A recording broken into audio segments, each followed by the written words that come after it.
You all know I love the BYD Seagull, and regular viewers will know I've mentioned this a few times, and I've had a really good look actually at importing one, but boy am I glad I didn't.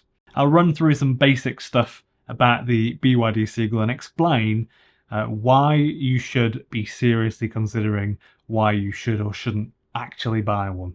Because there are some things to note with it, and one thing in particular you really need to know.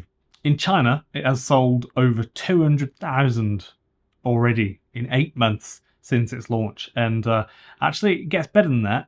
It's perhaps one of the biggest bargains, I think, this year, 2023, that I know of.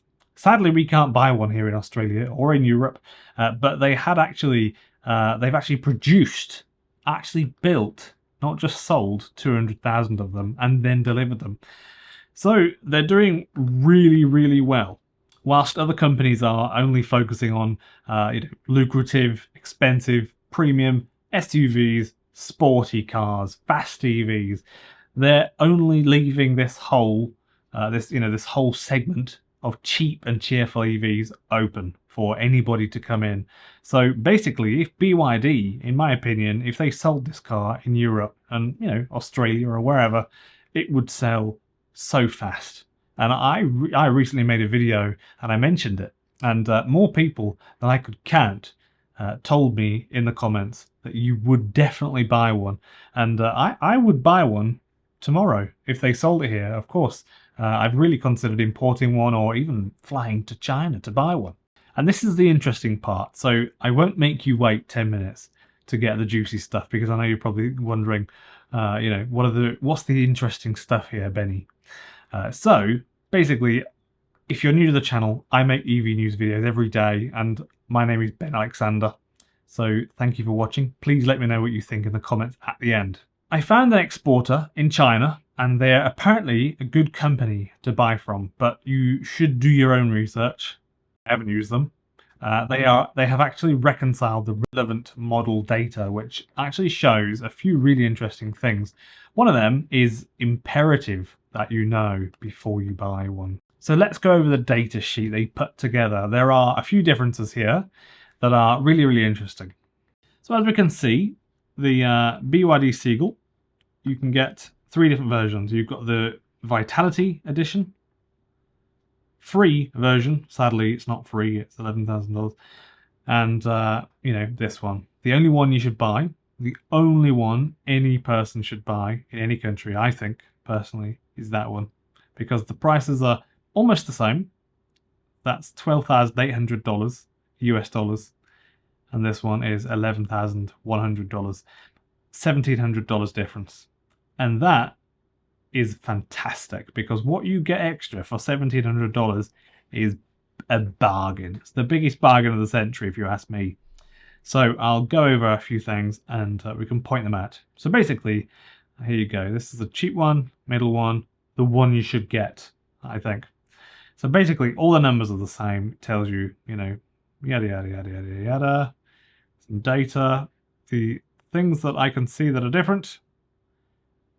Basically, I already know them, but I'm just going to show you the data here. I'll put this website in the description below as well for you. So the important thing to note on the expensive one here is this bit here, liquid cooling. The expensive one here, $1,700 more. It's the only one with liquid cooling. You really, really want liquid cooling, especially if you're in a hot climate. And the other two, when they say air-cooled, they mean passive. They mean there's nothing. It's just a battery bolted to the bottom of the car. And, cars generally don't last very long when that's the case. But they do last a long time when that's the case.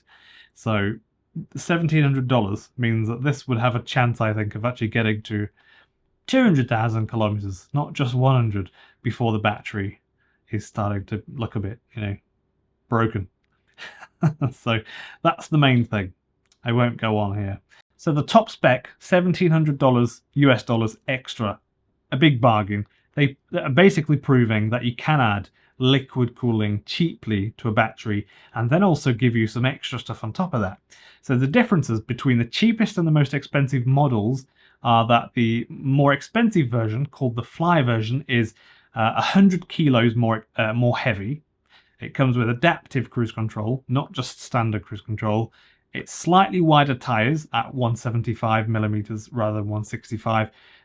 It has electric adjustments on the front seats for $1,700. That's a bargain. So if you're thinking about importing one, I've spoken to BYD here in Australia, and they've told me that they wouldn't repair your car if you bought it from China, even though they're BYD, unless they sell it in Australia. So if in a year or two's time, which they possibly touted, like it's not off the cards, but it's not on the cards. So that's indicative, I think. But they can sell you the parts. Some parts will take a couple of weeks to arrive, maybe, like a light or a windscreen wiper, but other parts will take up to 3 months. That's what they said, but that also corresponds perfectly with what I've heard in the BYD groups on the internet and forums. So basically, if you need a certain part that's kind of more intricate, like you've had a crash in the side of the car and you're buying the metal panels that go up the side of the car, it's quite big, it's quite bulky. There are probably not loads of those sat in many places in China. So to get it ordered and put onto a ship and then brought over, or possibly a plane, that can take up to 3 months for those sorts of things. So just bear it in mind. It's a bit of a an issue. If you're going to import a car, it can just be a little bit more complex. I always love to read through the comments, but remember, it isn't just me that reads them. So it's not just a direct message to me. I will read your comments, but it's loads of people read the comments. So feel free to say whatever you're thinking in the comments, and I'll get back to whoever wants a reply. So thank you as well to all of you that support through YouTube memberships and Patreon. It's much appreciated for that. Thank you very much, and it really helps me get through the months. And thank you also for watching, and remember to subscribe if you're new to the channel. Also, this is Mimi. I did mention this. He's often in my videos. He's technically the neighbour's cat, but I've almost adopted him.